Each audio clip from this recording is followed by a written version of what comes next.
Hai Andika, guys di video kali ini kita akan membahas sebuah laptop gaming Sultan yang juga sering kalian requestkan di kolom komentar di KID.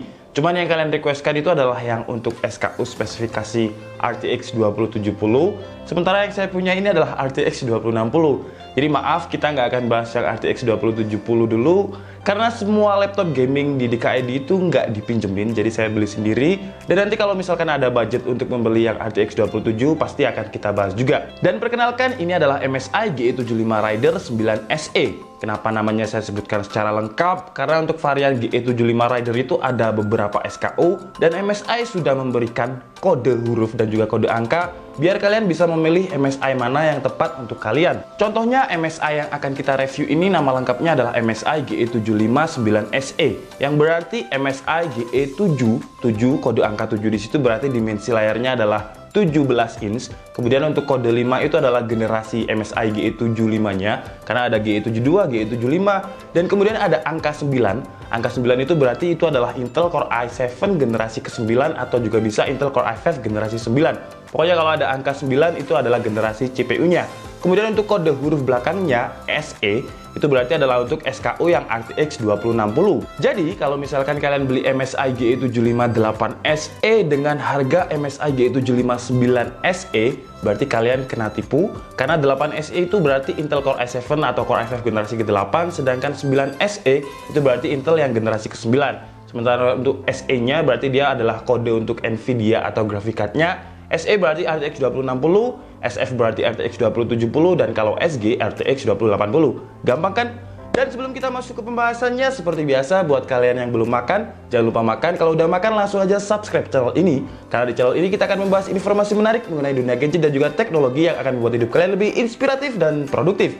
Oke, sekarang kita bahas dari segi spesifikasi dulu, dan karena unit yang kita review ini adalah MSI GE75 Raider 9 SE. Ingat kan apa pelajaran kita tadi tentang kode penamaan huruf di laptop MSI?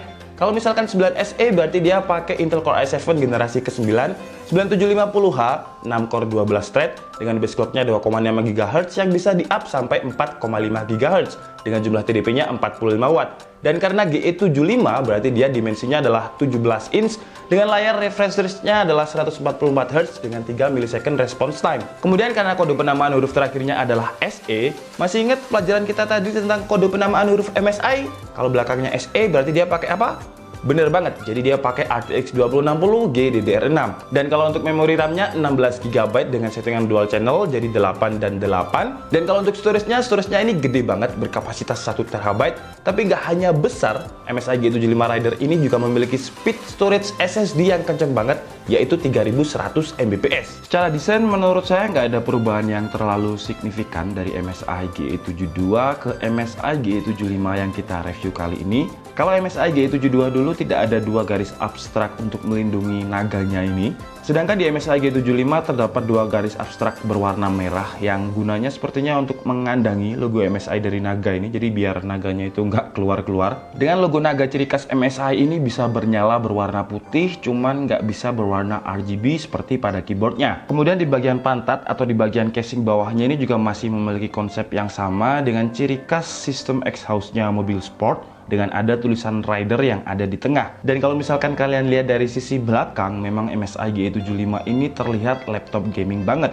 Kemudian untuk bagian cover belakangnya ini udah menggunakan aluminium yang kerasa solid dan cukup premium. Cuman sayangnya finishing tekstur di bagian cover belakang ini agak ngedaf dan gampang banget meninggalkan jejak fingerprint atau bekas tangan kalian ketika tangan kalian basah. Jadi kalian harus sering-sering membersihkan laptopnya. Kemudian untuk engsel atau hinge-nya ini udah kerasa solid banget, tapi sayangnya mungkin karena dimensi laptop ini gede banget, jadi hinge-nya ini belum bisa dibuka dengan satu tangan. Dan karena ini adalah laptop dengan dimensi layar 17 inch, jadi dimensi laptopnya juga mengikuti layarnya yang 17 inch dengan dimensinya yang cukup terlihat gede, dengan panjangnya 397 mm, lebarnya 268,5 mm, dengan ketebalan 27,5 mm, dan beratnya juga lumayan berat, yaitu 2,61 kg.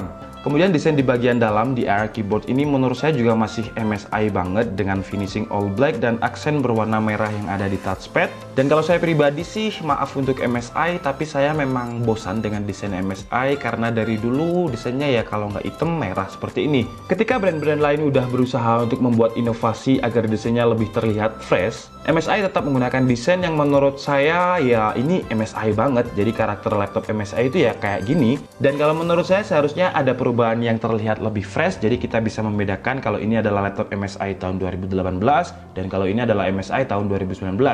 Tapi terlepas dari desain yang menurut saya gitu-gitu aja dan kalau bahasa kasarnya mungkin membosankan, keyboard dari MSI yang bekerja sama dengan SteelSeries ini memang patut diacungi jempol karena rasa tactile dari keyboardnya itu empuk dan solid banget. Kemudian keyboardnya ini juga sudah punya fitur RGB per tombol. Ketika laptop gaming biasanya hanya RGB per area, MSI bekerja sama dengan SteelSeries menggunakan keyboard per tombol untuk RGB-nya. Jadi kalian bisa atur warna-warna tombol RGB di keyboard MSI ini per tombol, bukan per area lagi.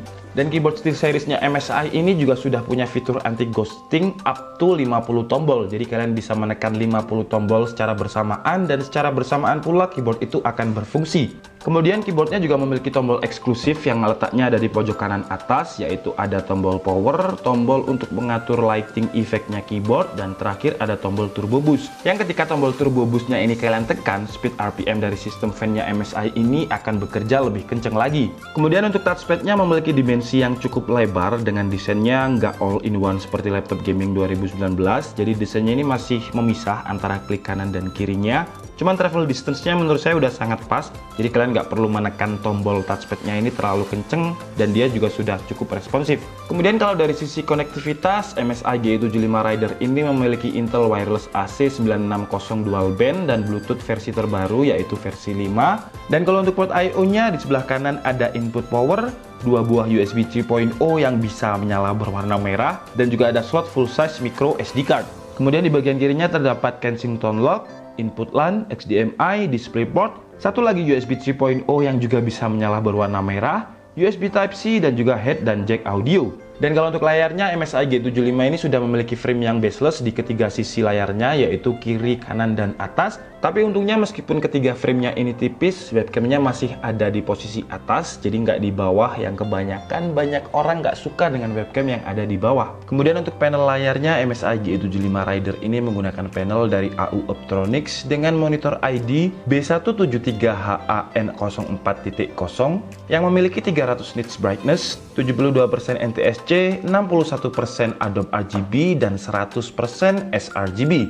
Jadi dari segi kenyamanan kualitas gambar, karena sudah pakai IPS, berarti wide viewing angle-nya luas sampai 178 derajat wide viewing angle. Kemudian karena sudah 144 Hz refresh rate dan 3 millisecond response time, jadi dari segi kualitas gambar ketika kalian gunakan untuk nge-game akan minim banget stuttering. Jadi intinya layar dari MSI G75 Rider ini bisa kalian gunakan untuk apa aja, karena sudah 144 Hz refresh rate, 3 millisecond response time yang memang khusus untuk gamers, tapi juga sudah memiliki panel IPS dan 100% sRGB. Jadi misalkan kalau kalian gunakan untuk ngedit, warnanya itu bakalan nyaman banget untuk kalian lihat.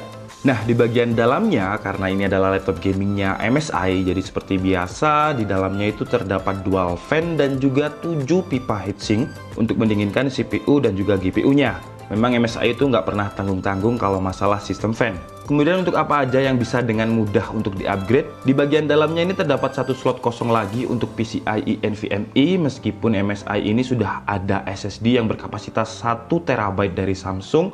Jadi kalian bisa pakai 2 slot SSD PCIe NVMe, dan nggak hanya itu, di sini juga ada slot untuk kalian menggunakan storage bertipe SATA 2,5 inch. Karena di sini juga sudah ada port SATA-nya, jadi kalian bisa menggunakan triple storage atau 3 storage sekaligus. Dengan asumsi kalian mengisi port SATA yang kosong ini dengan SSD SATA 2,5 inch dan juga mengisi slot PCIe NVMe yang kosong tadi. Dan kalian juga bisa dengan mudah mengkonfigurasi SSD RAID O karena di sini sudah ada 2 slot PCIe plus 1 port SATA untuk storage satu lagi. Dan memori RAM-nya pun juga bisa kalian upgrade sampai 32 GB. Cuman di sini udah ada RAM dual channel 8 GB 8 GB. Jadi kalau misalkan kalian mau upgrade RAM, kalian harus mengganti RAM-nya ini dulu dengan kapasitas 16x16. Kemudian untuk speakernya, MSI ini menjuluki speaker dari Dyn Audio ini dengan julukan Giant Speaker. Dan menurut saya klaim MSI dengan julukan Giant Speaker ini bukanlah gimmick marketing, karena memang ukuran speakernya ini gede banget dan ada 4 buah woofer yang bakalan jarang kalian temukan di laptop gaming manapun. Dan kalau untuk kualitas suaranya, menurut saya ini adalah salah satu laptop gaming yang memiliki speaker terbaik yang pernah saya review. Karena nggak hanya kenceng, tapi suara bassnya itu juga kerasa empuk. Kira-kira seperti ini suaranya.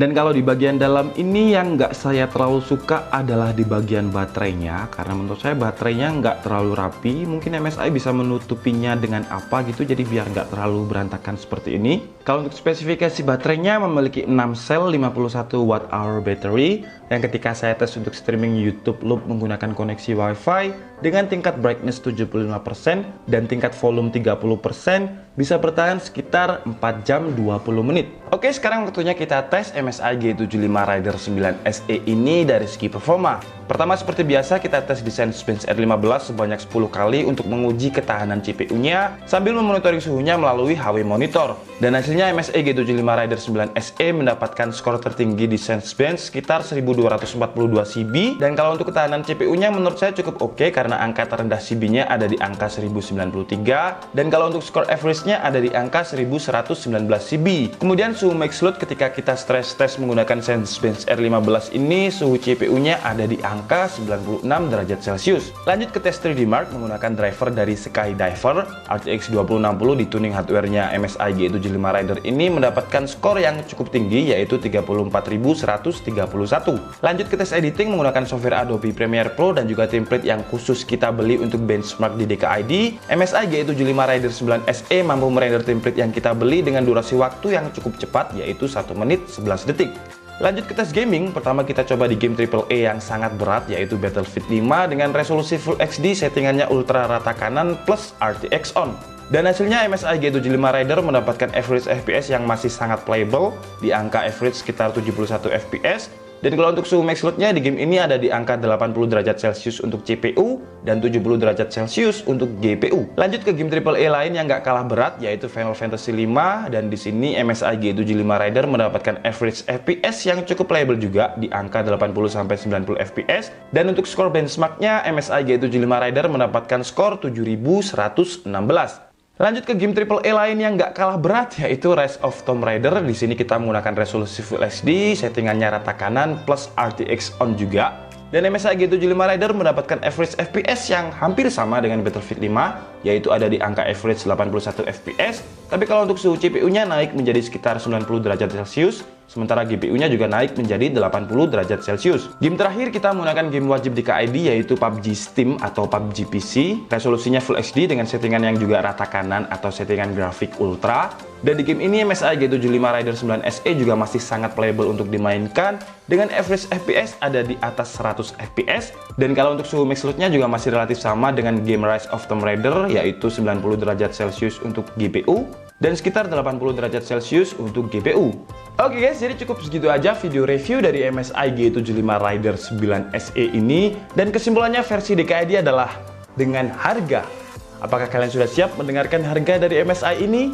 Harga dari laptop ini adalah 29.999 atau harga SRP-nya berarti 30 juta kembali 1000. Dan dengan harga tersebut, saya tahu kalian pasti bilang, ah mending brand ini, mending brand ini. Karena untuk brand lain di angka 25 juta kalian juga bisa dapat RTX 2060. Ya kita sebutkan aja lah ya brandnya yaitu XP Omen. Dan kalau di Legion kalian bisa dapat dengan harga sekitar 27 juta di varian RTX 2060-nya. Kalau di Asus itu bisa dapat DV itu 17 juta, cuman kalau kita bandingkan dengan ini DV masih nggak masuk ya karena dia pakai Ryzen 7. Mungkin kalau di Asus bisa kita sandingkan dengan G531GD yang harganya juga sekitar 30 jutaan yang pakai Keystone itu. Tapi menurut saya wajar kalau MSI membandrol harga di G75 Raider ini dengan harga 30 juta. Kenapa? Pertama, di brand lain kalian tidak akan menemukan keyboard dari SteelSeries yang bisa di-set per tombol RGB. Karena untuk brand lain itu masih pakai area RGB-nya. Kemudian untuk SSD-nya, MSI G75 Raider ini berkapasitas 1 TB dengan speed 3100 Mbps. Yang di brand lain mungkin SSD-nya cuma 512 GB plus hard disk. Kemudian di brand lain kalian tidak akan menemukan 7 pipa heatsink seperti pada sistem fan MSI. Di brand lain mungkin kalau nggak 4 ya 5 pipa heatsink. Dan kalau secara teknis pasti dengan banyaknya heatsink berarti temperatur CPU dan juga GPU-nya bakal lebih dingin. Kemudian kalau untuk panel layar yang sudah 100% sRGB, saya kira di brand kompetitor lain yang harganya di atas 25 juta juga sudah memiliki panel layar yang 100% sRGB. Tapi di brand lain kalian tidak akan menemukan triple storage seperti pada MSI G75 Raider ini, yang artinya adalah 2 slot PCIe NVMe dan 1 slot port SATA. Jadi kalian juga bisa dengan mudah mengkonfigurasi SSD RAID O di MSI G75 Raider ini.